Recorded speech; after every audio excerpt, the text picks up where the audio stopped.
Dans cette vidéo, on va voir comment créer un lien entre BeamOffice et le site OneSpanSign pour pouvoir envoyer des documents pour signature électronique. Donc pour cela, dans BeamOffice, dans le navigateur, vous cliquez sur Documents et le bouton OneSpanSign. Ça vous offre la fenêtre principale de signature électronique. Donc là actuellement, j'ai aucun compte qui est connecté. On clique sur le bouton Se connecter qui ouvre la fenêtre des prefs. Ici, on vous demande la clé d'API. Alors la clé d'API, on va aller la récupérer sur le site d'eSign en vous connectant à votre compte. On se connecte. En haut à droite, vous cliquez sur la flèche, puis sur Administrateur.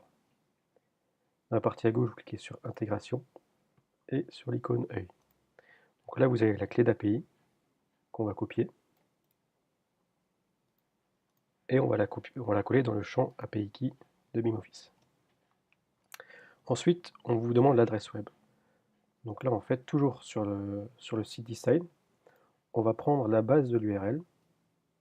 Ça va être jusqu'au .com.fr.eu. Donc moi, ça va être sandbox.esignlive.com. Donc je vais copier et je vais la coller dans le champ adresse web.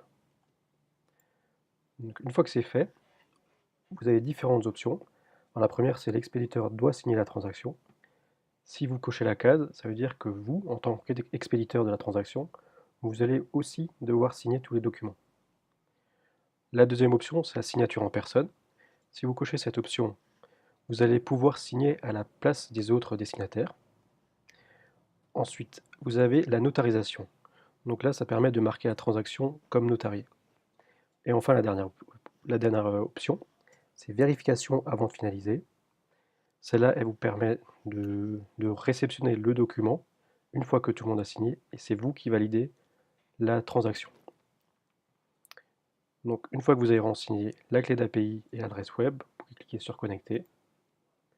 Si tout se passe bien, vous avez le compte utilisateur qui s'affiche. Vous enregistrez. On retourne ensuite sur la fenêtre principale. Vous pouvez actualiser. Donc là, on va récupérer toutes les transactions qui sont sur le site déjà.